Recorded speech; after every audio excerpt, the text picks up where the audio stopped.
Welcome to the breakdown, folks. Today is February 19th. I'm Sir Scoots. Episode 6. Woo! Rocking and rolling. Another Wednesday. I'm going to say it's going to be a short show today. I say that, though, as a joke to the control room, because whenever I say, not a lot of topics, this will be short, it ends up being the longest show ever. Last week was supposed to be a short show, ended up being our longest ever. This week, on paper, looks to be a short show. We'll see how many hours I go. A couple quick little housekeeping notes. As a reminder, we always do questions and answers at the end of the show. So in our Twitch chat, you want to @DMPeak. That's our channel. It'll light up for us that you have a question for me.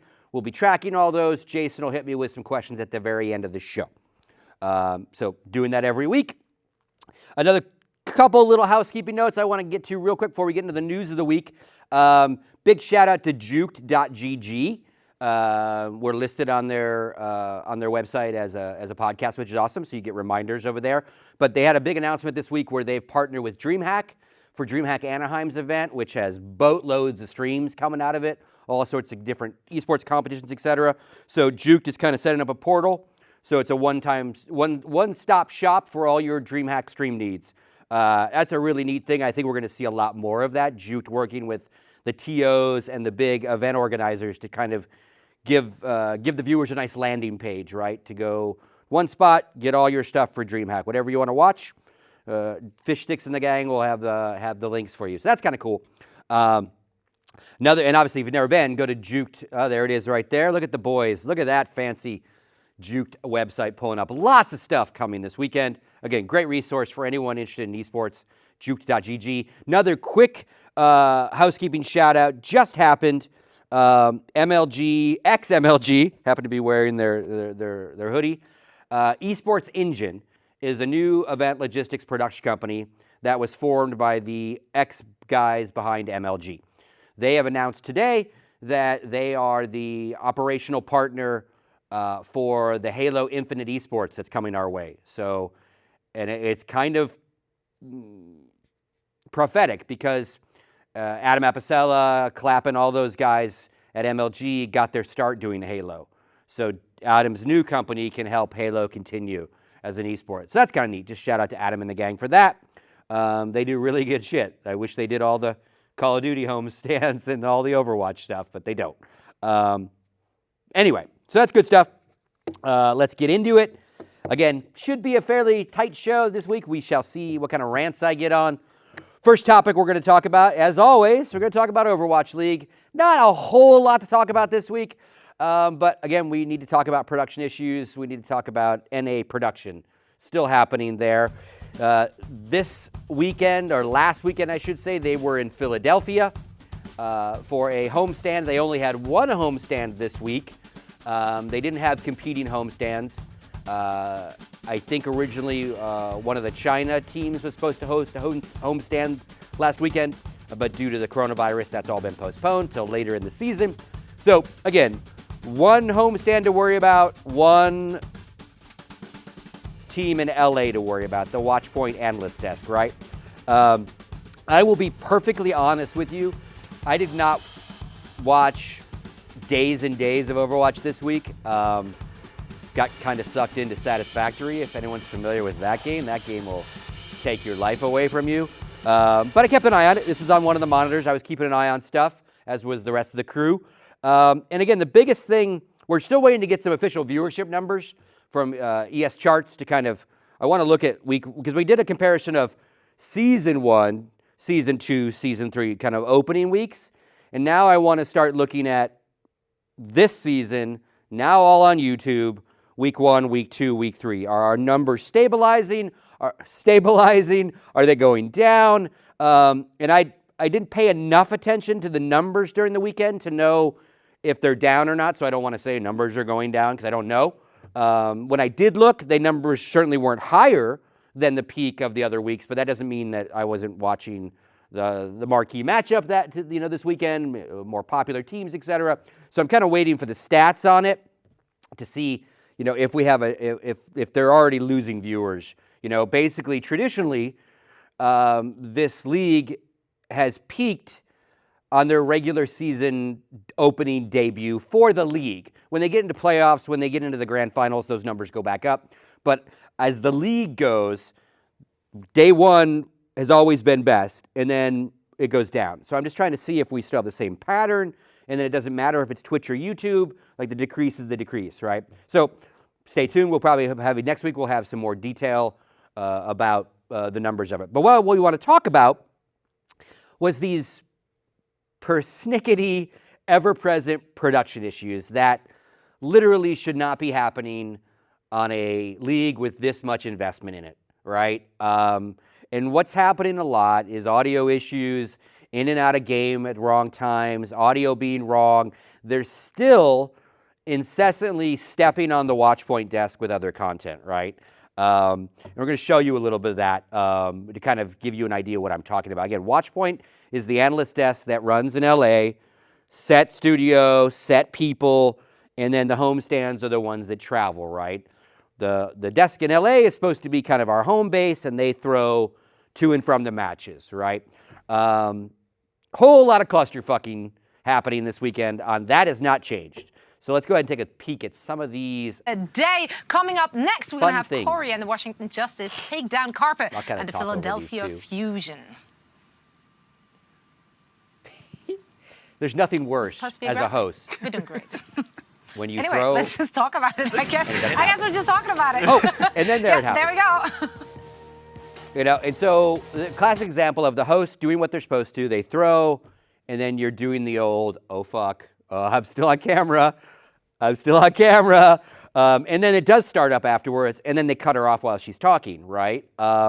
So let's keep going with this. This is a, again, this is systemic. This is not, I wouldn't be calling out a one-timer. Yeah, we have a lot of great things to look forward to. The Overwatch League is brought to you by State Farm. For auto, home, or renter's insurance. Mid-talk, like a good neighbor, they step State right on Farm them is with the there. State Farm ad. Rocky roads lie ahead for some of our favorite teams and duos. And then they come back to while she's still talking about the other stuff, right? And we're just going to keep rolling this stuff. It keeps happening. There's a bunch of these. And again, this is the kind of stuff. I was impressed. I want to hear from you guys. Justin. Wait, I don't know. Oh, yeah. So we wanted to pause it here. That's right.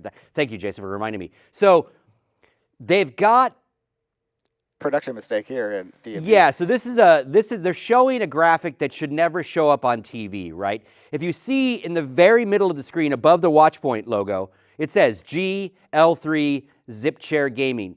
That's a production note that means graphic, lower third, Zip Chair Gaming. That's what that graphic is, right? So that is a production note that should never make it to air, right? So whatever system they're using is grabbing the note screen or whatever and also placing it on air. You'll often see this with like commercial runs, right? The production company that makes the commercial will put tags on the front and the end that are not for broadcast use, but for production use to know where to cue the clip, right, so to speak. And you cue the clip past that little note. But in this shit happens during the Cheez-It Bowl situation 2 weeks ago. This kept coming up too. It would say Cheez-It, and then the Cheez-It ad would play, right? Overhyped or underhyped coming into this? So yeah, this shit under? just, that shouldn't happen, right? And again, it'd be one thing if they could say, well, Scott, it's a brand new homestand. It's day one in Philly. Like, we just loaded in. We couldn't load in time. Like, but this is not that. This is LA, a set studio, a set crew, set talent. So I would give you some slack as we have on all the homestands day ones, because again, could be a brand new production company, learning esports, learning Blizzard's ways, all that. But the LA crew should not be like that, right? This is not a, oh, fuck, what are we doing here today? It's like the same thing you've done the last couple weekends. So a lot of these errors, and again, as a host... Today, we have, of course, more coming your way. That happens a lot. She's still finishing up, she's still throwing, getting ready to throw, and they step right on top of her.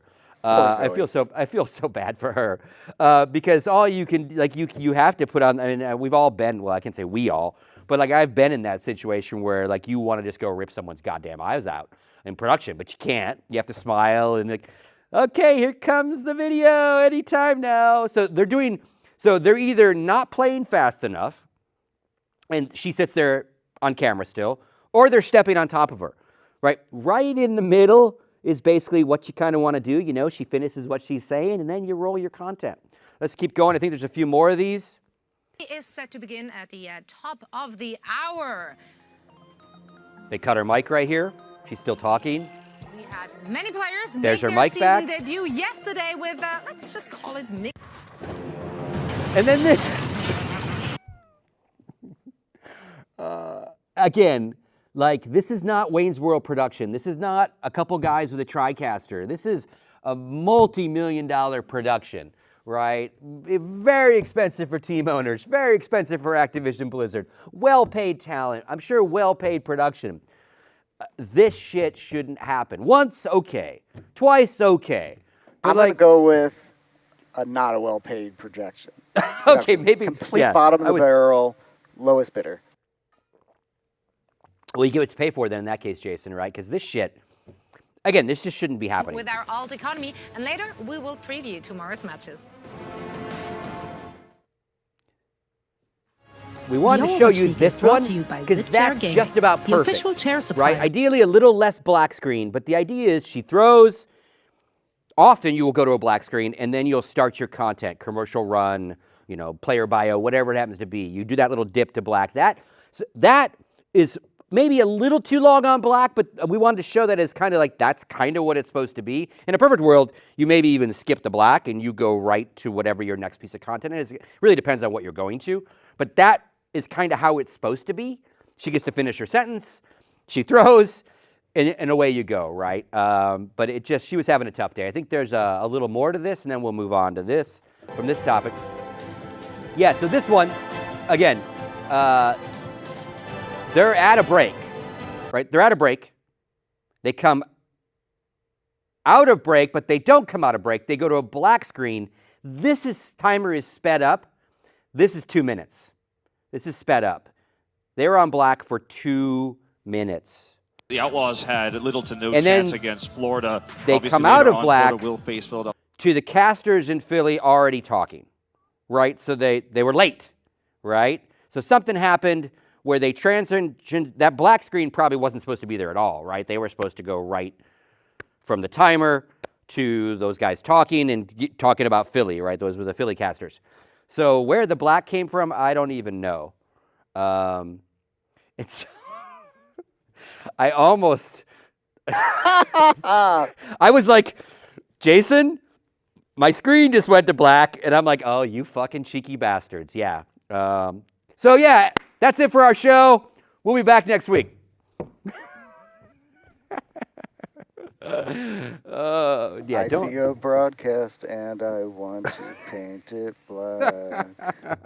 So yeah, again, like these are just things that, and again, I'm a production guy. Jason's a production guy. Everyone at 2 Peak's a production guy. So these are definitely things that stand out to us. Again, this is not a Wayne's World production. This stuff should not be happening, let alone happening as often as it happens. So whatever the fucking problem is over there, someone needs to take this week to figure it out, right?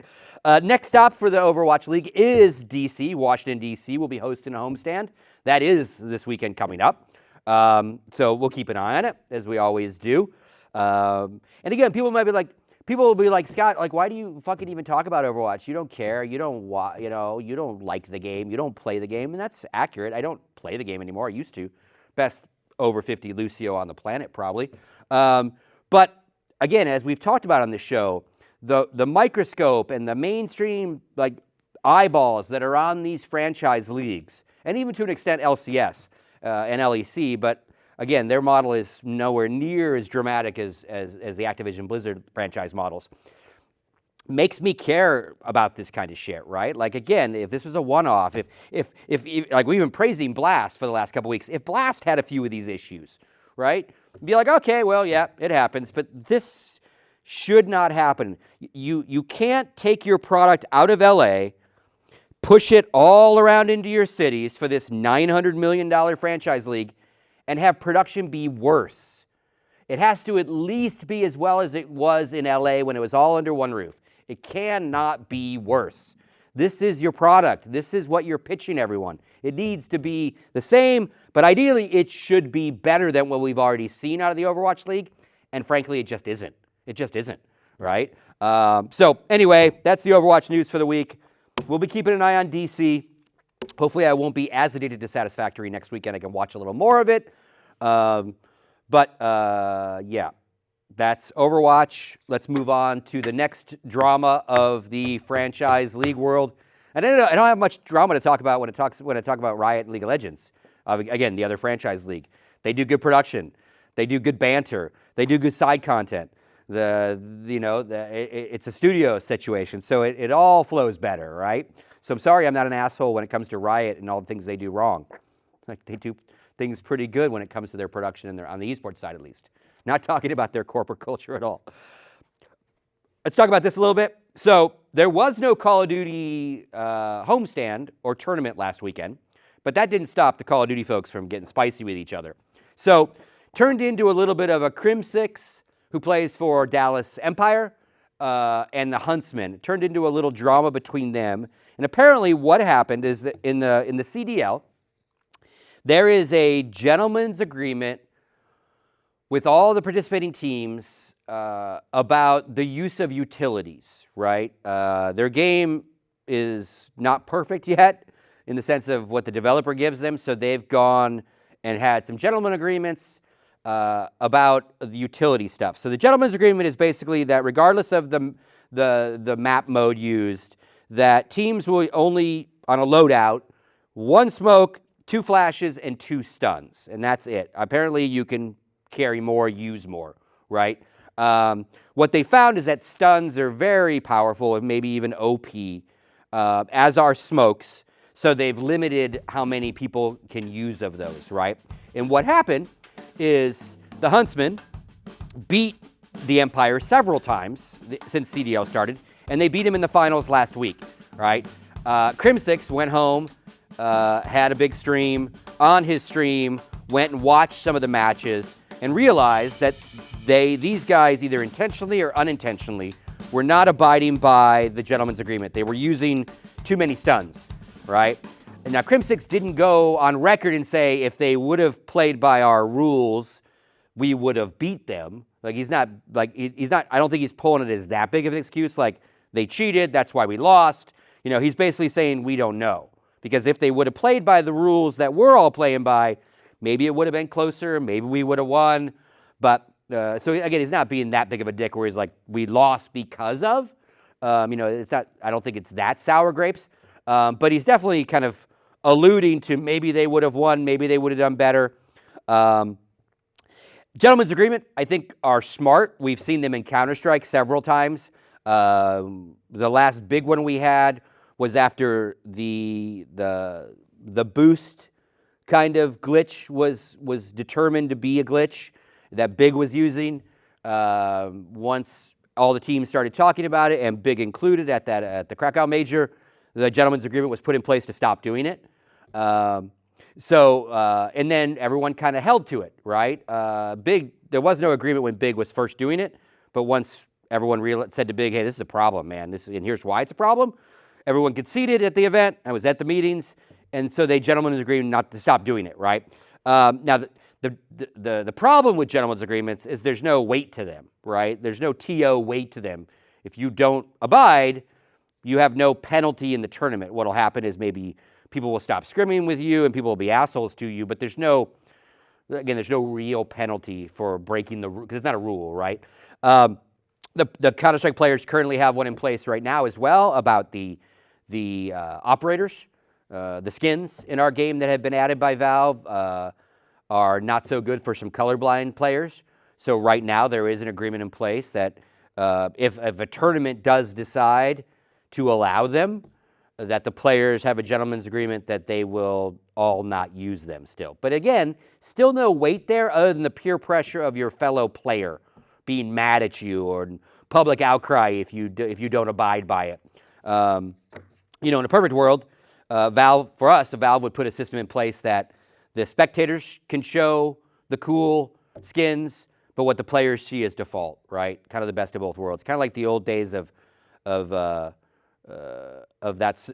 Min Model 1. Thank you, Jason. I was trying to remember the command where you could set what you wanted to see, but the observers can set something different, right? Because obviously Valve wants their skins to be seen, right? I know this is different than the CDL issue, so that they want to sell shit.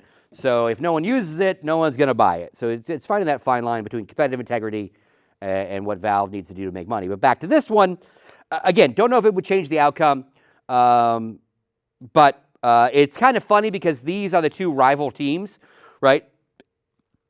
Dallas Empire is the old Envy, and the Hunstmen is kind of the old Optic, right? Two big old brands, now renamed, so to speak, but this rivalry is continuing in-game and out of game, right? Like Scump and Crimsix talking smack to each other.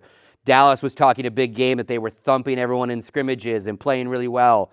They haven't shown that on the tournament stage yet. So everyone's like, yeah, you're doing good at scrims, but you suck when it counts, right? So a lot of drama back and forth, a lot of trash talk. Call of Duty guys like to talk trash. So there is that going on. But I thought this was interesting that this rivalry is taking a different level of now Crimsix going, yeah, but you motherfuckers aren't even invited by the gentleman's agreement, So we'll see how it plays out. I don't know if that is something that the developer can fix and change in the settings of the game so that agreement can be turned into maybe just a setting. So you don't have to even worry about anyone breaking an agreement. Like maybe that should be the CDL rules, that it's 1 smoke, 2 flashes, and 2 spuns if everyone thinks that anything else is overpowered. But that's something for the game developer in CDL to put as an official rule. So you've got some way to enforce it other than, well, we wanted to win, so fuck your gentleman's agreement. So, yeah, be very interesting to see how that plays out. They are live next weekend as well in Atlanta. Atlanta FaZe take over the homestand duties, so we'll see how they do. So, again, next week we have 2 of the Activision Blizzard leagues live again. Brings me to my next topic. You can see on the screen right there. We're going to talk a little bit again about this YouTube, Google, Activision Blizzard announcement. We already talked about in an earlier show that they are the exclusive partner. They are putting Overwatch, Call of Duty, Hearthstone, other games on the YouTube live service, as well as some of the game servers are going to leave AT&T's services and go to the Google Cloud in the sense of like where the back end of these games live. But what I want to talk about is this week, people are starting to figure out valuations. They're starting to either guess or decide based on knowledge from sources on what this is worth. The initial announcement had 0 monetary in it, right? Twitch's announcement, $90 million, 2 years, right? It was all part of it.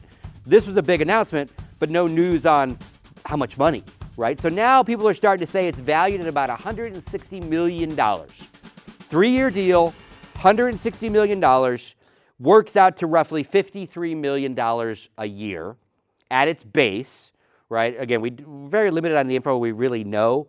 But that, as compared to $45 million is what Twitch paid for 2 years, right, each year. So pretty close, when you start talking about millions and you're $8 million off, and you go, that's pretty close. But what we do know is YouTube got a lot more, right? They got more games. They got game servers involved. It's just it's a much more encompassing set of partnerships, I should say, than what Twitch was. Twitch was exclusive rights, and we'll give you drops, and we'll do all this other stuff. We don't have the drops yet in YouTube, which certainly will help their numbers. And we don't have I think it was called Game Commander or Command Center, All Access. I'm sorry, I think Game Commander was E-League. The product is the ability to watch all the POVs, right? Twitch had that, where you could go to All Access, you paid a monthly fee, and then you got All Access. You could watch anyone's POV, all enhanced broadcast, if you will, right? So we don't have that service for YouTube yet, nor do we have the basic drops that you can get in-game goodies yet. Those will help viewership numbers, right? Some people think they're kind of baiting viewership numbers, right? So maybe it's not an accurate, like, who really cares about the game that they're watching. They're in the chat because they want the drop. They're not even watching the game, but still boost those numbers. Sponsors, everything helps, right? You just gotta be careful if if a huge chunk of your viewer base is actually just inflated via those kind of means, that's not a true number to your sponsors on who might actually be engaged in their product, right? So interesting stuff there. And what we also don't know is this $160 million that they're kind of pushing as it's valued at. That's the word they're using, valued at. Nowhere are they writing YouTube wrote a check to Activision Blizzard for $53 million a year times 3, right? It's valued at that. And what we also don't know is there's tons of incentives and milestones that the Overwatch leagues and the other leagues could reach that could change the number. So what we don't know is what is $160 million if every incentive is met along the way, or is $160 million the base number that it's all valued at? And if Activision Blizzard hits milestones, that number gets bigger. Could it be $200 million? Could it be? We don't know where that number comes from. Is that the base number, or is that if everyone does everything awesome, that's the final number? Because there could be a big gap between those two, right? Twitch's 90 million was the base number. If Overwatch met X amount of metrics along the way, that deal got more expensive for Twitch, right? So I'm just really curious if 160 is base, or again, the top of the pyramid when it comes to possible incentives. I think in general, and I talked about this in depth when we first talked about the announcements, I think this kind of shit's awesome. I think, YouTube making another run at live and being willing to pay for it, the platform wars, if you will, I love, right? We have tournament TO wars, we have league wars, we have all this kind of stuff, and they all help grow the product, and they help everyone put a better product forward for fans. This is no different. I mean, Twitch losing this is great for YouTube, and Twitch is probably okay with not having the Overwatch business anymore. But the platform is all fighting over each other, whether it's for streamers or for the esports properties. I think we all win in that scenario. As long as the platform is decent for delivery, is decent for discoverability, all those things. Right? I have no problem with YouTube Live. Every time I've gone to find a live stream on YouTube for these franchises, they've been right on the front page. Not a problem with discoverability at all. When Facebook Live tried to do esports, it was impossible to find the content, right?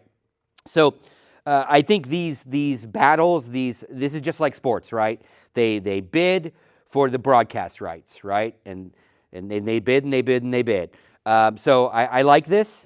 I just don't know. We don't really know what it's worth, although the financial people are starting to crunch some numbers and figure it out, which is great, right? It would be nice if it would have been public and part of the announcement, like this is valued at 160, but it could go up to 220 if all these things are met, right? You know I'm a big transparency fan, right? Put it out there for us to know.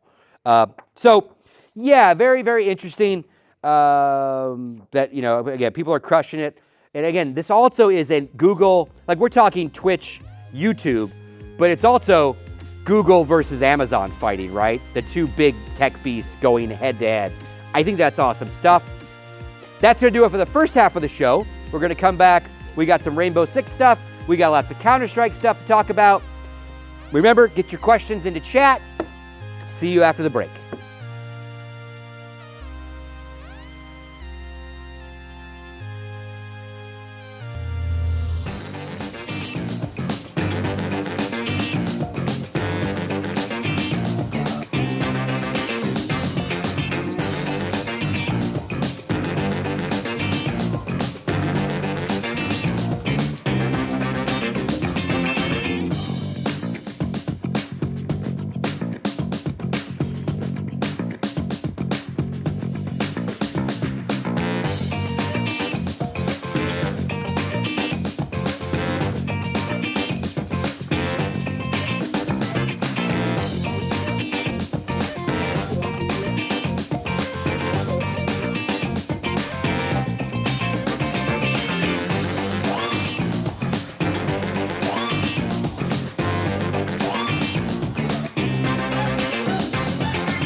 Welcome back to the second half of the breakdown. The breakdown. First off, I want to yell at production. The breakdown. I'm going to yell at production. They started playing the Oscar award music before the commercial break, like trying to speed my ass up. I'm on to you. I'm on to you up there. I do what I want. You're still goddamn playing it. Oh, I like that Inception tune. That's nice. That's very nice. Anyway, I'll just keep talking one of these days. We'll never go to break. You do that to me again, Ian. I'll tell you that right now. All right. We have the buttons here. Oh, they have the buttons. That is true. They are with all the power. Bring my TV back in here. Let's go on to Rainbow Six. Again, if you've not watched a Rainbow Six tournament, you all need to do this. You need to watch this. It is well done entertainment. The game is getting more and more solid every year. The production is top-notch. The venue is full of excited fans. Ubisoft, and this event was the Sixth Invitational, was run with production by ESL. And a really good job. Really, really well attended. Well, there's Anna Prosser hosting this weekend. Really, really well done event. They are, I wouldn't say they're a sleeper esport anymore at all. Over 100,000+ watching consistently this game. It's a different shooter. It's not a Counter-Strike clone. It's not meant to be a Counter-Strike killer. It's got its own unique gameplay. Obviously, they deal with lots of maps, lots of operators. Really cool stage setup. I really liked this stage, how it was all LED from the back wall to the floor to the front player stage areas. Like just, some really good coloring and content. It makes for really good shots like the one you just saw. I think the spectating is getting better and better. The observing tool keeps getting better and better. Again, it's kind of a challenging game to spectate because of multiple floors in the different levels, etc. It's like we always bitch our observers complain about Nuke and Counter-Strike. Like all the maps in Rainbow Six are far more challenging in that sense. Layouts and multiple floors and stuff. Space Station GG was your champion. They won the hammer. Is that a hammer? The trophy's a hammer of some sort. But just really well done. Nice tight production. Again, well attended. They did it in Montreal. Montreal is where Ubisoft is headquartered. So it makes things a lot easier when the developer is right down the street.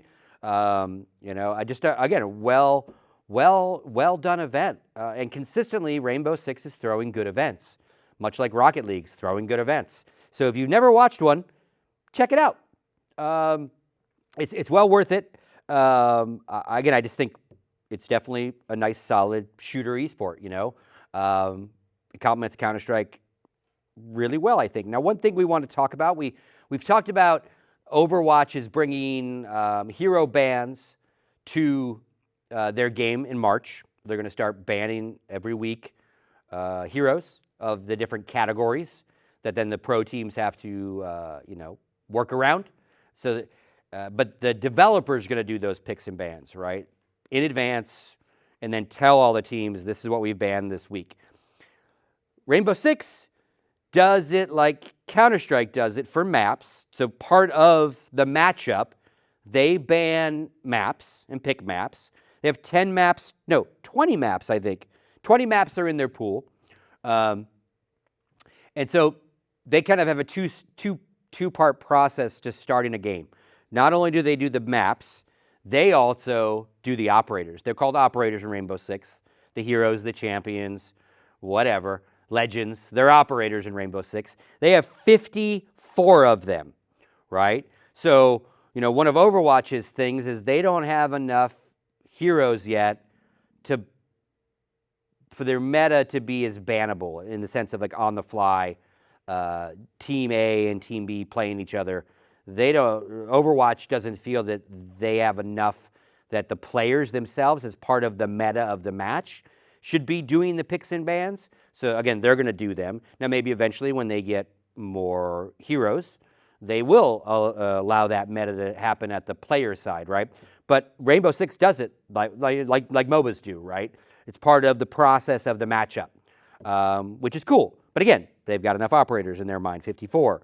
I think Overwatch is at 20, 30, something like that, I think, when it comes to how many they have. So I just want to talk about it because I think it's neat. It adds a level of strategy just like we've seen in Counter-Strike when it comes to map choices and what are they gonna veto? Well, what are they gonna pick? Well, they've decided to never practice Vertigo, so they're always gonna ban it. So and every team's a little different on that. So that adds a layer to the broadcast for the analysts to talk about, to the casters to talk about why'd they pick this. They lost their map choice. They won their map choice, etc. So I thought that was kind of neat. They also talked more over the weekend about more things that are coming to the roadmap for the game. And there's videos and there's content about that, as well as we've talked about, more of a roadmap of what their esports is going to be like, right? They kind of explained they're going to do a regional program that then kind of leads into the season. They have seasons, right, that basically are stages. So again, kind of formulating the roadmap for the game itself as well as the esports component. And then again, one thing I'm a big fan of that they've been doing for a while, this is not necessarily new, is they're continually rev sharing in-game items with the teams that are in the program, right? I think they're doing not only skins for the model, but I think gun skins as well that are for G2 and the different teams that sign up to be part of the pro leagues. These are revenue streams for these team owners that are desperately needed, right? I really wish that we in Counter-Strike had something more year-round that teams could get involved in. Whether they're charms or gun skins or something, right? Like we do some stuff around the major when it comes to autographed stickers and stuff like that the team owners get a chunk of change for, the players get a chunk of change for, the TO that's hosting the major gets a chunk of change for, but that's not year round, right? It would be neat if Valve could figure out some sort of system cosmetically that TOs could lean into, that could then teams could lean into to use on a more year-round basis, right? I think that would be really, really cool shit. Yeah, because again, we do the stickers and everyone gets a piece of that during the majors, but it would be neat if we had, again, a more year-round stuff. So that's Rainbow Six. Again, if you've never watched it, tune in. If you've never played it, check it out. It's a fun game to play. Not easy. And certainly a difficult game, and maybe not super noob friendly, much like Counter-Strike is not noob friendly when you first start playing it. But definitely that game has come a long way, and the esport has most certainly come a long way. So we'll be keeping an eye on that. All right, let's move on to the Counter-Strike segment of the week. It's a pretty big one. We're going to talk about a couple different topics. First topic we're going to talk about is we had the third and final week of Blast Premier in London. They finished out their third week, and this stage of their tournament, if you will, the next stage is it moves to Moscow for the next set of events. And again, like I sound like a broken record, but again, good production, great studio look, small studio audience, but so money and logistic efforts all towards the broadcast, less towards having to have an open big venue with 5,000 people in it. That's its own logistic nightmare, dealing with a live venue, let alone the broadcast out of it. And it shows, again, this really top-notch production value yet again. Great analyst desk, loving Sponge, loving Thorin there, and Semler hosting the first 2 weeks, and then we got Shocks back this week, which was great. Shocks is just a consummate professional, and no matter what she's doing, she's just a badass. There's no other way to put it. She's a fucking badass. Love to see more of her in Counter-Strike, steal her away from League of Legends. But again, good week. G2 is your victor this week, topping their group. G2, OG, EG, and 100 Thieves were the four teams that attended this week. There is your standings. Again, not a great week for EG. Good for OG, and G2 won the group. So that was good. My only complaint, and again, I'm saying a lot because I'm generally a complainer, right, is their B-roll is lacking. Their B-roll was better during the Pro Series, right? All the bits and bobs and fun, wacky shit that they did, that they used to fill time in the last format was better. All they've really got now is this dart thing that they keep doing. It's really slowly edited. It could be more exciting if the editing was faster paced. There is some fun banter. It's always fun to see players outside their normal environment and doing something different. Don't get me wrong, this is cool, but it's really slowly edited. It's the same thing they show over and over and over during the weekend. And then they go to this. Now, I'm torn on this, right? Like, you put a timer up and you literally go away for an hour. Could you make some stuff to fill that time? Could you do a different, and I don't want to say that you're not working Thorin and Sponge hard enough, but is there other stuff? Can you get that down to a half an hour timer and fill with other content? I don't know. Absolutely you can. With Sponge and Thorin, all you do is put the camera on them and walk away. Say, hey, talk about this one player and walk away. Get some B-roll behind it, plan it, a month in advance. It's easy. It is very easy with those guys. Yeah. And again, I'm not the producer, so I'm not the guy having to ask those guys if they want to do another segment. Are they during that hour? Are they filming other stuff? Are they doing other stuff that's used elsewhere? Maybe.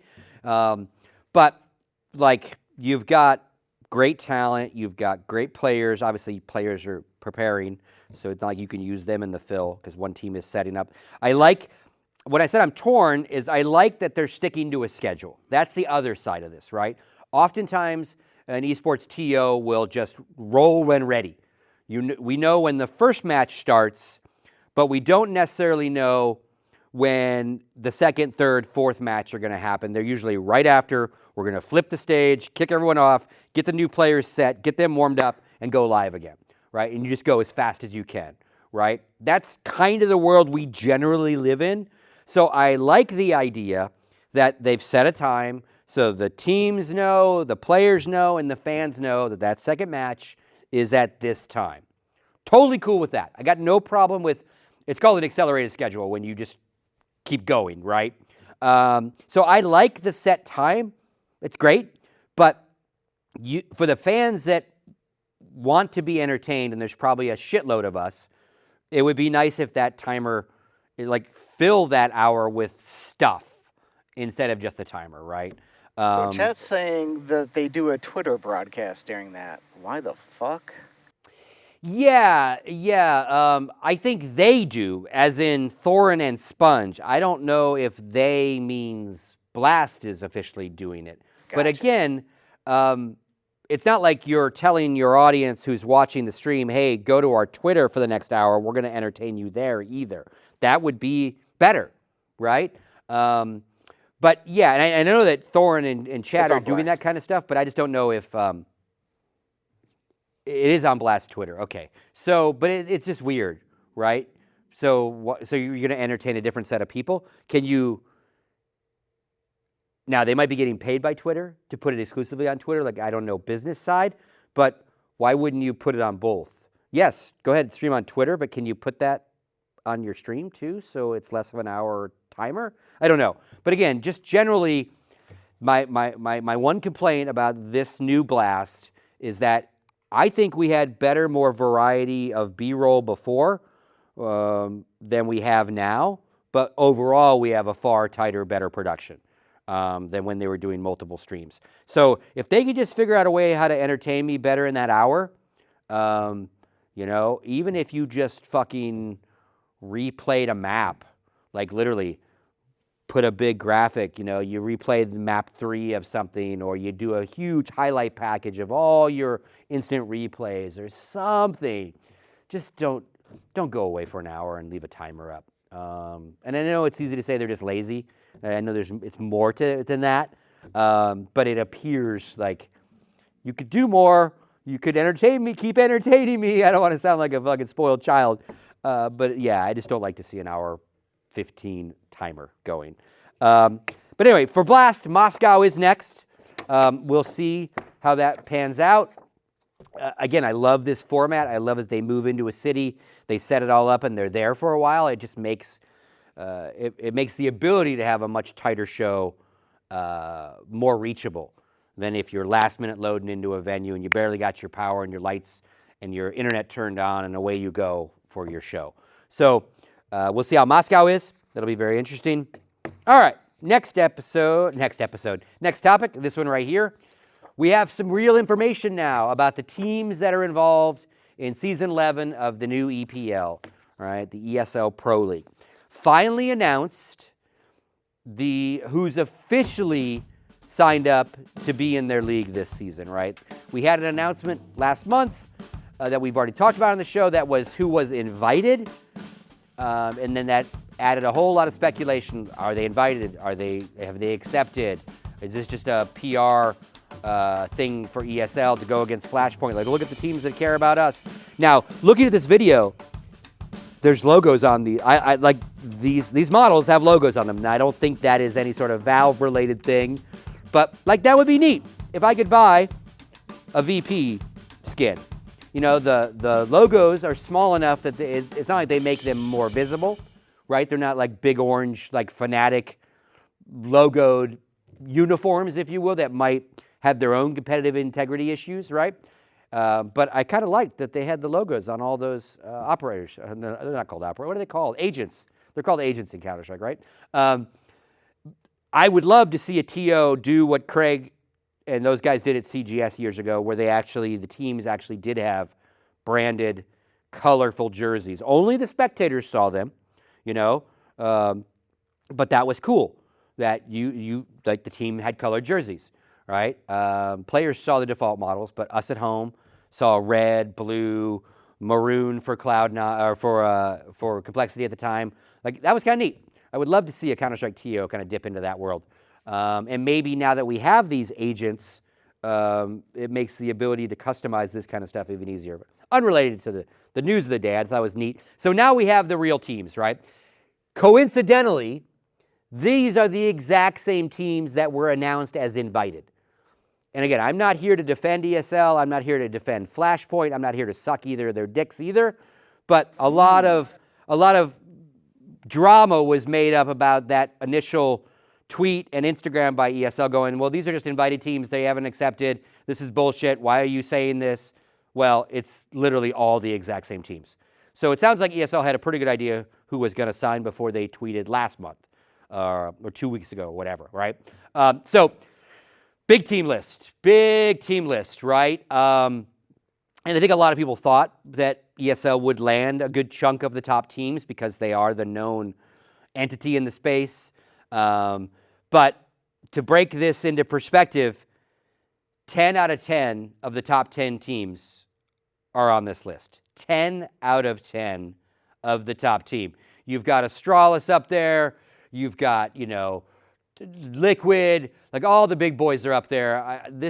I'm trying to read the graphic. This fourth one over from the top, though, Evil, I don't know that team. There we go.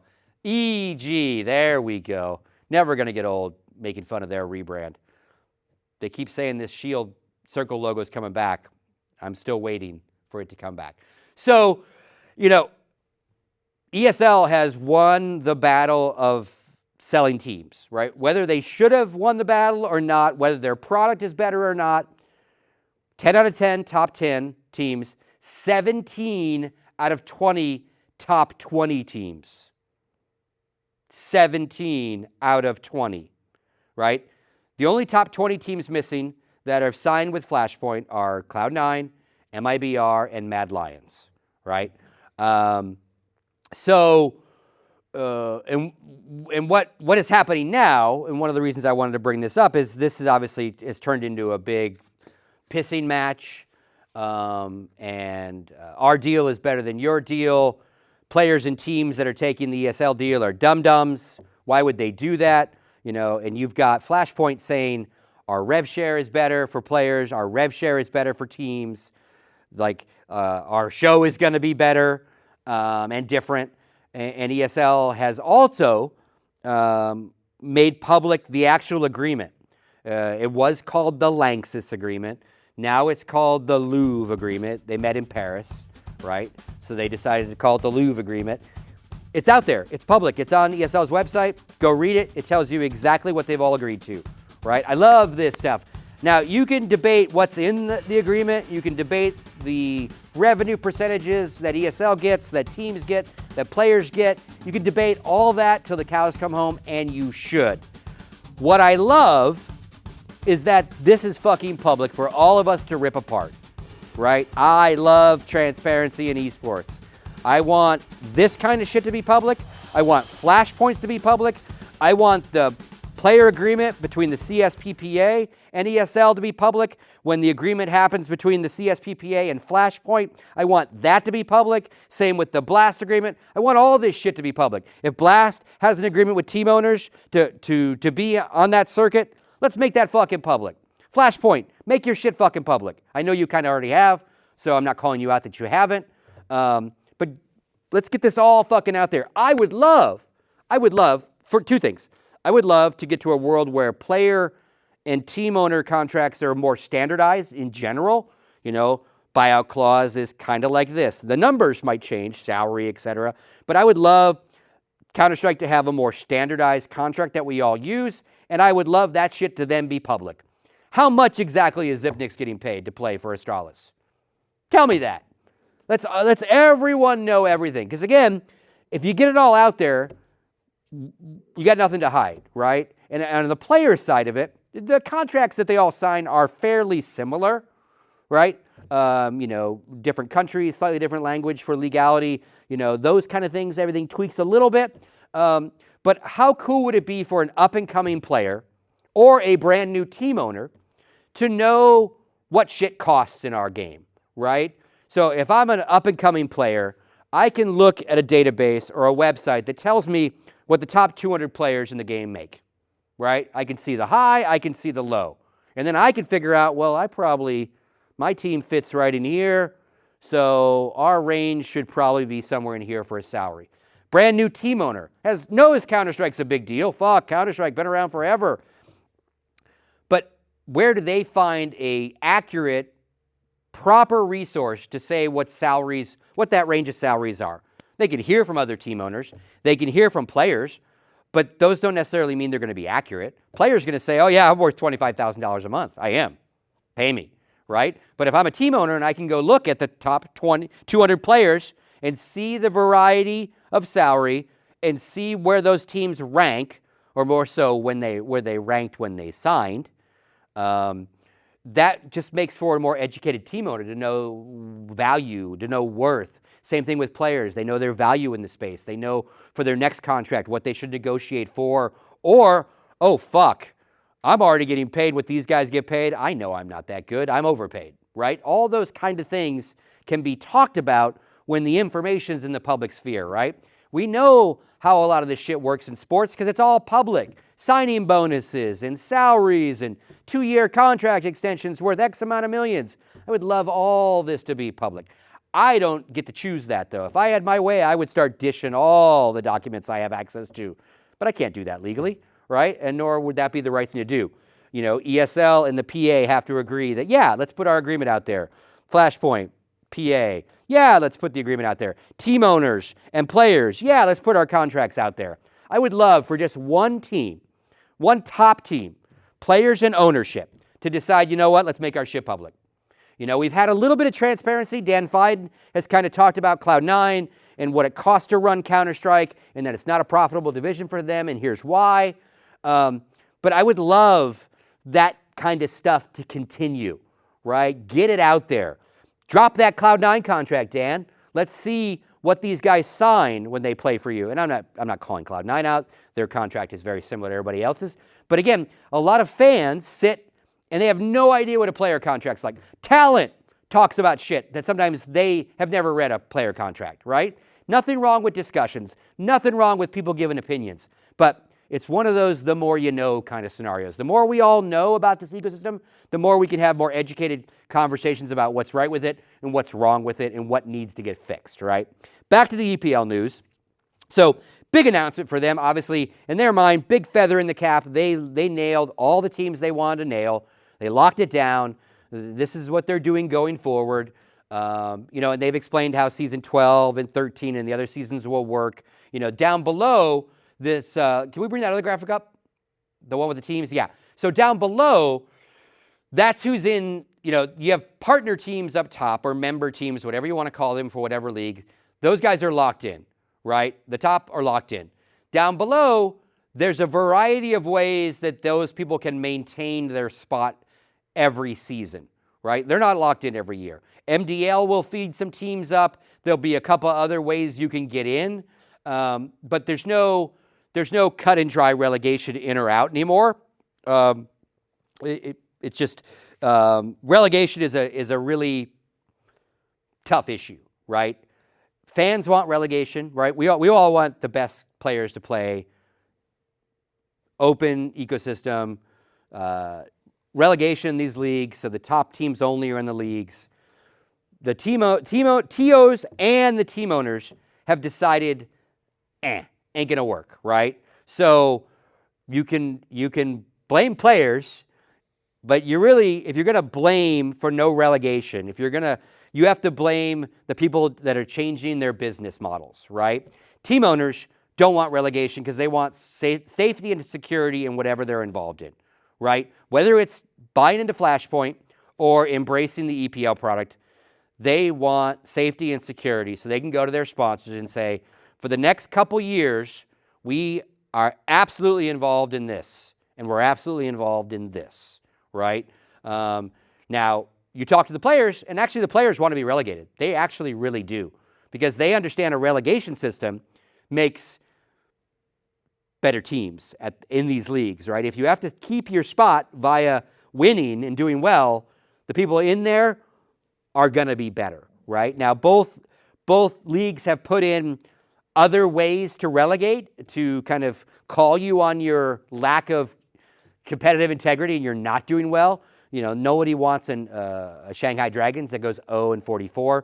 So, you know, a B-site has mentioned that they're going to have a bunch of financial penalties in place if you stay out of the rankings X amount, and you can get voted off the island, if you will, and you can lose your spot. Similar with EPL, they're discussing the same kind of thing, that you can get voted out by the other team owners if you're consistently bad, all those kind of things, right? In a perfect world, it would be nice if just by a competition we still had relegation, but we've had that. You know, the take would be we've always had relegation, and the people in charge have realized that they feel they need to change. Not only the tournament organizers running the events, but the team owners who either attend the events for ESL or own the business, as would be the case in Flashpoint. Just something we're going to have to deal with, folks. You know, that the relegation is getting far more nuanced than, oh, you suck, you go down. So where it gets kind of weird for me is, you know, this has turned into definitely a battle of the two leagues, right? And players are very much being put in the middle of it, right? Players, your rev share sucks at EPL. Our rev share at Flashpoint's way better. You're dumb for not choosing our league. Well, it's not necessarily up to the players to decide. Some players in their contracts with their team owners have the ability to decide where they play. We're going to go to this event. We're going to go to that event. We're going to play in this. We're going to play in that. Not all teams have that. And I would say the majority of the players have a say. It's certainly where they all compete, some more contractually defined than others. I think it's disingenuous to think that any roster of players has enough pull to not only tell their owner, we are playing in Flashpoint and you are paying $2 million. That's where it falls down, right? A set of players going, yeah, we looked at both deals and Flashpoint's good. Let's do Flashpoint. But thinking that players can dictate not the league choice, but the buy-in choice is a little disingenuous to think that players have that kind of power. Yes, we want you to play in EPL, Flashpoint, not EPL, boss, and you need to buy in for $2 million. That's a tougher conversation for a set of players and their owner to have, right? So what I tweeted this morning is, let's stop talking about players being dumb because ESL's rev share is less for a player than it is in Flashpoint, and let's start having the conversation with the team owners who have decided to go with, why are they going with EPL? They're the ones that are making these decisions at the end of the day to not invest the $2 million in Flashpoint. Let's ask them why. Let's get them all on record saying why they said no, and let's get Cloud9, MIBR, Dignitas, Mad Lions to tell us why they said yes. This is a team owner battle, not a player battle. The players are just trying to fight for rev share wherever they can get it. So wherever they play, there's something, right? But the onus is really on the team owners on which playing field they've decided to embrace. So let's find out from Liquid why they're so gung-ho on EPL versus why Cloud9 is so gung-ho on Flashpoint. Because there's your answers. For whatever reason, the majority of team owners have decided not to go with Flashpoint. And that might just literally be we're going to wait and see if your production's good, if all the stuff you say is good, right? And we're not coming early because we don't have to. Now, I don't know. Does it turn into $4 million next year if you don't buy in now and it ends up being the place to play? Does Flashpoint have leverage to go, well, it was $2 million. Now you want to play with us? It's $4 million. I don't know, right? But it's led to a whole bunch of like, you're an idiot. No, you're an idiot. No, they're an idiot. No, you're an idiot. Maybe everyone's an idiot a little bit, right? But let's talk to the decision makers, though, and stop assuming that it's the players making all these fucking decisions. I wish, trust me, I wish that leverage was there. But it led to, again, a whole bunch of he said, she said on Twitter, and that's what we're going to get to next. So, and how this all started is there were rumors swirling that Astralis was going to go to Flashpoint, right? Glaive tweeted months ago, hey, not sure where this is coming from. We haven't decided anything yet. But it turned into, because again, Astralis has now decided they are going to EPL. And that EPL deal is like a 3-year deal for the teams to sign on to. And then there's extension clauses that if all sorts of milestones are met, the deal can be extended for future years, right? So Thorin subtweets basically, again, I love Thorin. He's a spicy meatball. For good or bad, he is who he is. He's true to himself in that sense. And he basically kind of, I think, calls out Astralis by basically saying, comparing offers is one thing, but you basically lying that you were going to be there when you never really were going to is different, right? And so this got Nicholas Nyholm, CEO, co-founder of Astralis, to hit us with a series of tweets basically defending the Astralis choice, right? And he basically says, look, Thorin can whine all he wants. I'm cool with that. But his line is where it crosses the line for me. And he has a whole long tweet storm here about Thorin, about B-Site. They never talk to Thorin about Astralis. He's not involved in that level of conversation when it comes to what teams are in B-Site. He says that an executive at B-Site called Thorin unstable. Didn't name the executive, so we have no idea if he's making that up. What he does basically say, though, is that he's lying. We weren't fully committed. We spoke to ECS and B-Site last year. I guess it is last year now, 2019. And basically, they had a couple concerns. ECS's poor product execution and viewership numbers and lack of top teams being involved other than MIBR. He says, basically, we signed a term sheet, or letter of agreement, if you will, that says we are committed if these other things happen. You need to have more top teams or we don't come, right? Term sheet with caveats, basically, is what he signed, right? According to him, explicitly conditional upon B-Site signing 2 other top teams. That didn't happen, and I guess when they all went to Paris for the EPL meeting, it became glaringly obvious to Astralis that every big team was going to sign with ESL and that B-Site would not get other top teams. So therefore, the term sheet dies on the table, right? Conditions not met, goes away, right? And then, he's like, we just want the best for Counter-Strike, blah, blah, blah, blah, blah. So again, you have a team owner who has decided to go with EPL and not Flashpoint. I'm sure Astralis could afford the $2 million buy-in if they wanted to. They have decided not to. Why? Why if, and I don't know. Like, again, I don't have a dog in this fight.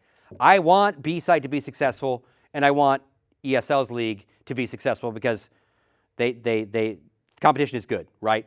2 leagues competing is better than 1 closed league that everyone plays in. But we need to ask the proper people why they all said no. What was wrong with the deal? What made you nervous? Why did you stay with EPL? If the rev share is so low, if you don't make any money in Counter-Strike already, and it's already a problem for you, why are you going somewhere and signing with a deal that on paper looks worse for you as a team owner, right? Forget the player percentage, right? Both these rev shares for players are of low enough amounts compared to the salaries the players make to play on these teams that they're not deal breakers either way, right? So let's get to the brass tacks. Why are the owners supporting one and some are supporting the other one, but not the big dogs? Why? Right? I would love to do a show where I get owners on both sides involved, right? And we have, let's fucking talk about this. Why did you choose EPL? Why did you not choose EPL? You know, what's in it for you? What are you looking at long-term, short-term? What is your reasoning? But to think that every EPL team owner is a fucking idiot for joining is stupid. And to think every Flashpoint team owner that has decided that they do want to invest and they do want to pay $2 million for this is stupid. Both those are wrong, right? Somewhere there's logic on both sides from these team owners of why they've chosen the teams, the team they're going to play for, if you will, league-wise. The video didn't. So Dan hits Nikolaj hits a bunch of points back at Thorin. As this is exactly why Astralis said one thing and then did another. Right? We signed a term sheet. Conditions weren't met. Pretty standard. Term sheets can have a bunch of conditions. If they're not met, the term sheet don't fucking matter. Like a letter of intent can have a whole bunch of if this happens, if this happens, if this happens, we're out. Right? And again, I didn't read the term sheet. I don't know what they agreed to or didn't agree to. Let's put that out there too. What did they all sign? What are they all backtracking on? But then Mick, who is Chief Business Officer of Faceit and co-founder of Faceit, took a little bit of umbrage with what they said about ECS. You know, Nikolaj said that ECS had declining numbers, declining product. So Mick chimed into this timeline.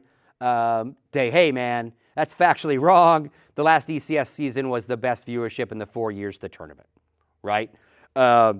So there's that. Then Ralph, who again, co-founder, co-CEO of ESL, chimes in. Like, I guess this is the real banter comedy show type entertainment. Remember, you know, Flashpoint's bringing lots of banter, right? That's kind of they're going to bring us an adult banter product. He's like, sorry, can we just get guys playing each other again on Dust 2? Again, like I get, he is biased. He is the co-CEO of ESL. Mick is biased. He's ECS, who is the tournament operator now for Flashpoint. So I just thought it was funny. They all chimed in, based on Thorin's subtweet. And then Thorin wasn't quite done yet, though. Thorin decided to have a little fun that I think people lost their minds over. Let's go ahead and roll Thorin's final video on the topic. Nikolaj Nyholm of Astralis has a Danish name. So if you see it written, it looks like it should be pronounced Nikolaj, as a J at the end. But actually, phonetically, you pronounce it Nikolaj. So even his name has a lie hidden in it. And again, that's just Thorin being cheeky Thorin. And I think this blew up on Reddit. I think people took it way too serious. You know, this is just Thorin taking the piss, as he would say, right? A snarky joke on the guy's name. Now, you know, Richard and Thorin definitely don't have a lot of nice things to say about this gentleman, you know, from the Blast days, from previous experience with him. And if him leaving Blast to go full-time to Astralis is any indication as to how much better Blast has become as a show, I'm glad he left, right? If he was one of the guys that was pushing this old format, 3 matches at once, all this other crap that they did last year, because we're trying to figure out, why is it so much better? Who left? What's different about Blast? Who allowed them to change? But I think this is just, again, Thorin taking the piss. But again, it blew up on Reddit he's a liar. Maybe he is a liar. He said some things in the past and tried to cover his ass in the past. But again, I just think it's funny. It's just Thorin being Thorin, right? But people are like, that's so unprofessional, blah, blah, blah, blah, blah. And my last topic on this war, the war of the leagues that is going on, is Flashpoint needs to hire an official public relations person. Or that needs to be Dan Fiden, or it needs to be someone officially given that title, given that job. What I'm watching is my friends. I have friends that work for both, right? I got friends that are Flashpoint talent. I got friends that are going to stay with ESL, right? But the amount of capital that freelance talent is burning in the name of this league is mind-blowing. Semler, what are you doing? Why are you chiming in like on this shit, right? Like, why are you all fighting the Flashpoint versus ESL fight when it's Flashpoint's fight to fight, right? If you're not a freelance talent anymore and you are an official spokesperson for Flashpoint, that is your new job, that is the flag you're going to wave, then we should know that. Because you're burning, you all are burning, and again, you all can do whatever you want. You're all adults, right? But you're all burning bridges for a company. You're not even burning bridges for yourselves anymore. And Duncan a little differently because he's creative director. He's got a bigger job there. But again, why are the talent defending the tournament organizer? Where the tournament organizer needs to come forth and defend themselves, right? And they're doing a little bit of that, don't get me wrong. Dan has been on shows, several shows. Mick, Richard, Dan, and Thorin did a show about Flashpoint. But in public, we don't know who runs Flashpoint at all, right? Other than we know Dan's involved, and we know Thorin's involved, and we know Semler's. But it just seems to me like when you're a public person like I kind of am, you just need to be really careful where you decide to burn your fucking capital, right? Like the shit you're all saying against ESL could literally fuck you.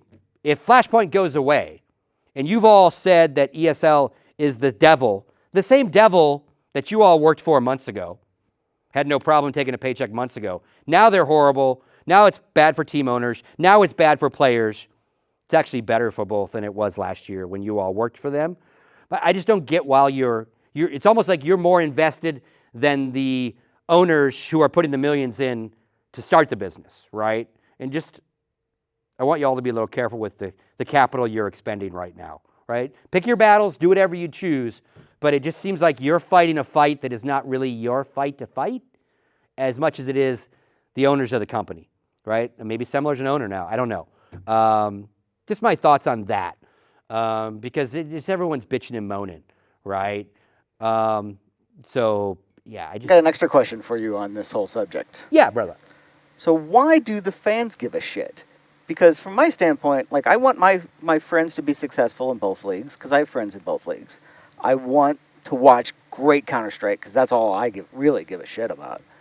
But why do the fans, like I see people's just so invested that ESL sucks. And it's like, well, how do you know? You don't get anything out of that. You just tune on to their fucking broadcast. Well, I think part of it is those that talk to the fans, are part of that, right? We fire them carrying up, right? If every on-air person said, this is great for Counter-Strike, great to see what ESL is doing, great to see what Flashpoint's doing, team owners have a choice now. They can invest in this league or they can stay with this granddad that's been doing their thing and that gets them all the other events. If everyone saw it, if everyone that talks to fans, Jason, didn't instantly pick a fucking side, the fans wouldn't instantly pick a fucking side, right? We're fickle like that, you know? Oh, Richard told me to hate this. Oh, Chad told me to hate this. Oh, what do I do? Fuck. I like both those guys. They're saying the opposite. I don't even know anymore. And again, like everyone is using talent to defend themselves, to fight the fight for them, right? Now maybe maybe they're getting paid for that, right? Yeah, I think we lean into our pundits' opinions a lot, Jason, and so we take them. And certainly Richard and Thorin are very outspoken, the most outspoken of all our pundits in the sense of just talking about anything. You're never going to wonder what they think about shit. You don't see Henry G jumping on podcasts every week necessarily, giving his all his opinions about stuff, right? And that's not good or bad. It's just not everyone is as outspoken that talks to fans like these guys do. So they certainly whipped that fan base up. You know, last year it was Blast is terrible, Blastralis. Now Blast is great, right? Rightfully so. They dramatically shifted, right? So I think that's part of it, Jason, is we just we get mad at what we're told to get mad at. All right, let's get into an important subject. So so now keeping the show tight. It has been actually a pretty tight show. Last topic of the day is, we always save something fucking out of the box, a little sideways for my final topic. Let's talk about the latest topic sweeping the world. If you're allowed to recline your fucking reclinable seat on an airplane. Let's just chat about this, shall we? I have been flying, I'm 53. I've been flying since I was 20 or so. And you could smoke on airplanes. And back in the day when you could smoke on an airplane. And so, and again, for 20 plus years, my job was event logistics. So I literally was on airplanes every goddamn week going somewhere. I have never, ever in the history of flying had anyone ever ask me if they could recline their seat in front of me. No one has ever asked me that. And again, I've flown a fucking shitload. But if you were to believe the internet this week, everyone asks, everyone should ask. It's common courtesy. You lean back and you don't ask? Fuck you. Nobody asks, right? Now, what happened here was American Airlines flight, lady reclines. Before this video, this is what blew up, right? Before the video, according to the lady's Twitter feed, he was literally punching her seat harder than this. So then that's when she whipped her camera out to film him doing it, and then he turned it into more of this like Rocky tapping thing. But like, that's fucking unacceptable. Like, even if, like, there's no world where him physically hitting her chair is acceptable, right? Because she decided to recline, right? Even if he said to her, hey, can you not recline? And she said, no, I've got a bad back. I'm going to recline. Even if that happened and him acting like a fucking toddler, that's just unacceptable, right? That's just terrible behavior. Now, I kind of tried to read some different articles and read her. He hasn't said much, the guy in this video. I don't think we even know who he is yet. Although I think we know who it might be. I'm really curious if our boy Robert was traveling anywhere. This is Robert, big photographer, Tempest Rob, travels all around the world. This guy looks a lot like that guy. I think we got him, Reddit. We did it. There's no Reddit involved, Reddit investigation. But yeah, look at that. Oh, you guys even did the side-by-side for me. Thank you. Yeah, I don't know, man. Jury's out. I think we got him, chat. It's Tempest Rob. Is he in chat by chance today? That'd be even funnier. Yeah. So what I understand from the facts that we know is that supposedly he did ask her if during the meal, because first off, the back seat sucks. It often doesn't recline at all. So you can't even do the recline to get away from the recline sometimes. It depends on the airline, depends on the configuration. Generally, when you end up in those seats, you either were last minute buy or you didn't get to the website to book a seat and pick your seat early enough, so you end up with what's left over. But if you actually book that seat online, and it'll tell you seat does not recline in the little description of the seats.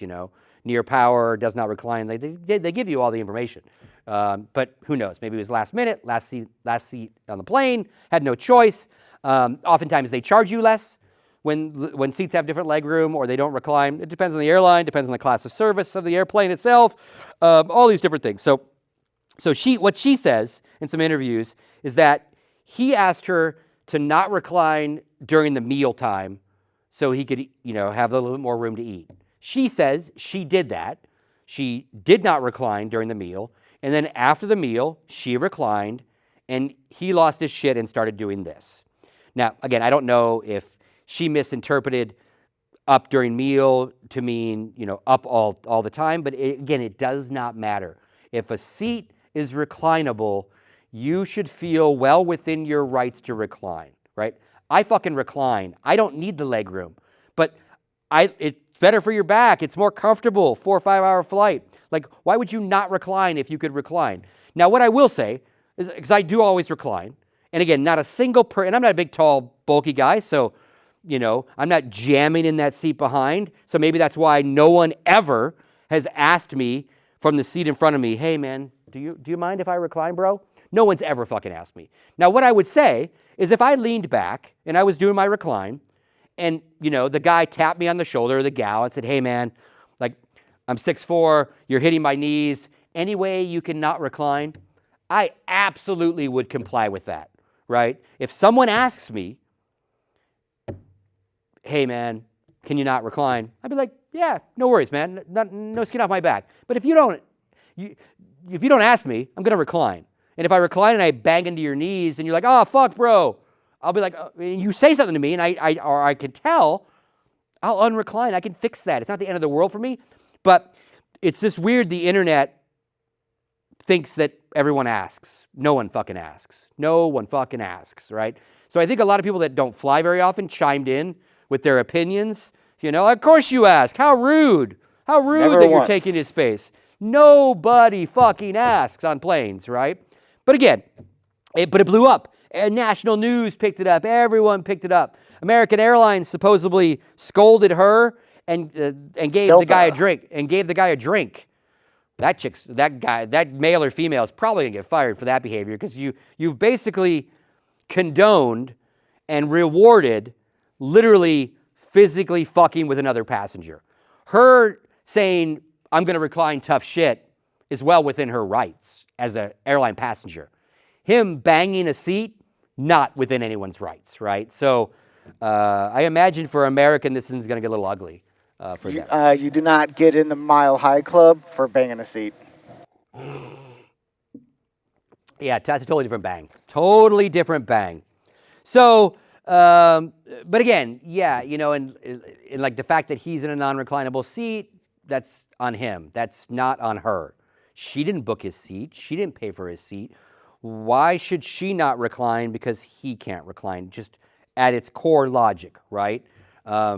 If she can't recline because he can't recline, does that mean the person in front of her can't recline because she can't recline? And then if that guy doesn't recline, does that mean the person in front of him or her can't recline because they didn't recline, because they didn't recline, because they didn't? You see where I'm going with this? And they tell two friends, and they tell two friends, and so on, and so on, and so on. And pretty soon, no one can recline because the guy in the back can't recline.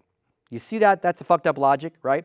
Now, here's what I tweeted could fucking very well happen out of this, right? The airlines will see this, and they'll be like, do we embrace the recliners or do we replace the non-recliners, right? The CEO of Delta came out and said, you know, you all should ask before you recline. Motherfucker, you sit in first class. You never asked, and you certainly don't ask now, right? So shut the fuck up, like acting like you're one of us.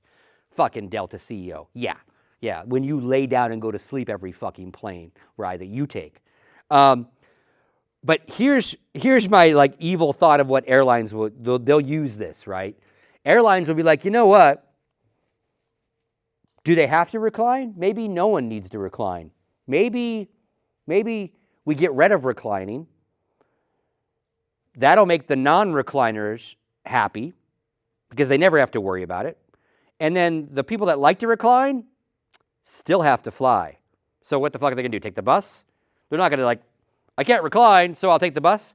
So all the airlines get together. They have a fucking smoky room meeting, and they go, hey, you know, if we all get rid of reclining, we all can make our seats even 2-3 inches closer because we don't need to worry about the recline anymore. And now we can all jam in more rows of seats and make more money. What if we get rid of seats? No, they won't get rid of seats, Jason. That would be counterproductive to making money on an airplane. More No. seats, Well, just more standing bodies. room only. Just Standing. cattle car 'em. Like what if you like had a subway Yeah. system where like you could stand and hold a thing for 4 hours? How much cheaper would that flight be, right? So that's my fear, is that the no recliners start a whole trend, and the airlines are like, yeah, fuck it. Make it all go away. And then we can, jam in 20 more seats a flight. Boom, we all win. If we're the airlines, we all lose. So, yeah, there you go. Yes, I remember this. I love that we now have a PC in the mix that you guys can grab shit off the fly. Yeah, this whole idea of like standing seats, right? This kind of like lean seat that people are talking about for short haul flights. Like you get a 45-minute flight to LA from here, right? How many more people can you jam in a system like that? Of course, you get into safety, security, and people flying around an open cabin, turbulence and all that. But I'm telling you, recliners are going to cause this to happen. Right? I will not endorse be kind, don't recline. For those of you that remember VHS tapes, every tape had a sticker on Blockbuster that said, be kind, rewind. Right? They used to even charge you a fee if you brought the movie back from rental and you didn't rewind it. Right? So I am not a be kind, don't recline kind of guy. Again, if you ask me, I'll not recline, but I am not going to, excuse me, do you mind if I recline my seat today? Like, people would look at you sideways like, who the fuck is even asking me? Anyway, that's my ranty topic for the week. That's why you've got JDM. If you didn't understand the reference, JDM is a big leaner. He's a big recliner when he plays. That's why he's been on the TV all day. That is that topic. Or they'll charge you more for reclining seats. Maybe that's the difference. You'll have actual economy reclinable or economy non-reclinable. And you won't pay less for the non-recline. That'll be the fee now. You'll pay more for the recline because that's how airlines work, right? Anyway, crazy fucking shit. All right, let's get into some actual questions. See if we can get out of here under 2 hours. What do you got, Jason? I'm ready. Just maybe. Okay, so first we're going to go ahead and put a timer up, because we're going to keep these questions in a limit. Wait, not a 15-minute answer. The timer's already going. That's bullshit. All right. There we go. We'll take care of that. God, they got a timer on me, chat. This is the shit I have to deal with, chat. I'm ready. So here's your first question. There's been a couple articles and a couple interviews about Call of Duty players and Overwatch players and Adderall. Do you have any opinions that you can say in 2 minutes? Go! Yeah, I saw this topic blow up on one of the subreddits because someone gave an interview about Adderall and Call of Duty. And I mean, we dealt with it in Counter-Strike. Semphis, infamously, when he played for Cloud9, gave an interview that said all the Cloud9 players were on Adderall. They didn't win, so it wasn't like it was doping in that sense. But that prompted ESL to take action, to feel that Adderall was a problem. They got WADA involved, the actual doping association that does all of sports, and ESL drug tests. ESL is the only TO that drug tests, and I think they only test Counter-Strikers. So Adderall, we get tested for, the Counter-Strike guys get tested for Adderall. Since the inception of the drug testing, not a single player has been red flagged as being under the influence of Adderall, or anything, for anything, actually, any substance. I thought at the time it was much ado about nothing. Like, can we figure out if Adderall actually is a performance-enhancing drug before we deem it a PED and before we legislate it as if it's a PED? Can we actually figure out if it actually does consistently make a player a better video gamer before we rule it a PED? I say PED, performance-enhancing drug, in case you're not aware. So that still holds true for me. Like, is it a problem? Not is it a problem that too many kids take Adderall in our country. Is it a problem that it's a performance-enhancing drug? That's what we should care about, not if it's a drug that kids take too much of, right? Does it enhance? Is there a competitive integrity issue there? Then let's figure out how we drug test for it. Because once you figure out you're going to test for it, you have to have an arbitration process. You have to have a series of penalties that happen if you get flagged. It's not just you got tested. Like, how do we double check that test? What is the repercussions of that test? Is that going to kill a kid's career forever if he gets flagged? There you are. Oh, that's wonderful. Yeah. Perfect. I like it. And I think all drugs should be legal, and it should just all steroids for sports. That'd be great. Mm-hmm. They're killing their bodies anyway. You might as well do it for my entertainment. Yeah, exactly. All right. Next up. So Sneaky Tom, which has nothing to do with Sneaky Big, or Tom, our engineer, What do you think of Hearthstone moving their major tournament from Asia to LA less than a month away, with only giving a $250 refund when everybody had flights booked and hotels? Ooh, I take it, you have to fill me in, I take it they're moving because of the virus? Correct. Yeah. I mean, that's an act of God type move. It's not like they're moving because they got a better venue or a better deal. Like, they either move it or they cancel it, probably, I would imagine. I don't know Hearthstone that well. I mean, it sucks. I mean, technically, there's no legal obligation for a TO to provide anything to a fan in compensation, whether it's hotel, flights, or whatever. Because I imagine you're talking about fans, because I imagine the player stuff is picked up by the TO regardless. Correct. Yeah. Now, that being said, $250 obviously doesn't cover it, I imagine. Change fees. Oh, wait a minute. I'm wrong. It is the players. Yeah, Maybe. I mean, wait, what? So we don't know anything, is what we're saying. Okay. Yeah, I mean, again, yes. I mean, I think if you're hosting a tournament and you've invited players or there's players involved, I think your level of compensation probably needs to be different and helping them reschedule and all that kind of stuff to get the players there, because without players, you have no event. Fans, I definitely feel for you, but I don't know. You open a sticky wicket when I have to compensate you for your actual costs, right? I don't know how many fans are affected.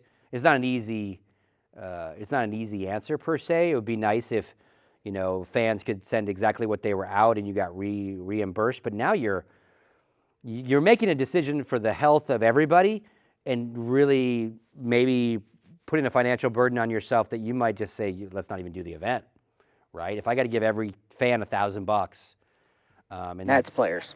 It is just players. Yeah, I think if it's players, you do better than that for the players. Then you figure out a better stipend. You get closer to actual. Again, we're also kind of in a world with Counter-Strike where that's a TO expense anyway. Like the TOs would have booked tickets, the TO would have booked hotels, so then the TO cost would have been in rebooking all that shit. So yeah. Yeah, I'm gonna say Blizzard is a struggling company. I think they only made $500 million of profit. They can't afford it, so we have to move on. So next question. Do Not Peak. Can you guys do a segment on players that you would pick for a fantasy league roster for CS? Tarasenko, I think, is looking good for the Blues. That's who I'd pick. I don't think that would. I think that was more of a suggestion for maybe a future segment, not a question of if we should do that segment. Yeah, that would be neat. Okay, next question.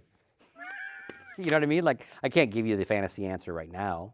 So, yeah, good answer. But I like the idea. Yeah, maybe. So next up, and this is our last question. Okay. Did the EPL partner teams pay a buy-in sum? Do you know how much it was if they did? As far as I know, no. There is zero buy-in for a team owner in EPL. They have to commit to multiple years. They have to commit to the structure of the Pro League. That's they have to compete in Pro League. And then there are caveats that the more tour events they go to, the more their rev share goes up. So if they don't go to those, their rev share goes down, right? But there's, as far as I know, again, zero team owner money to ESL.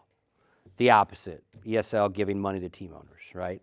And again, that might be an answer to the earlier question of why did team owners decide that? It might literally be, yeah, we did the math. Yes, if we paid $2 million, we would get better revenue every year if the league sells and everything goes well. But we still have to get our $2 million back.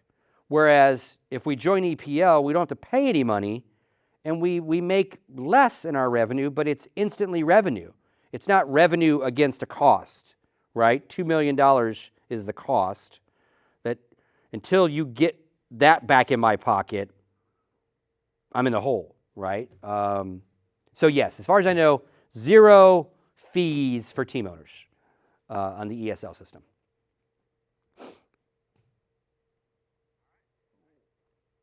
All right.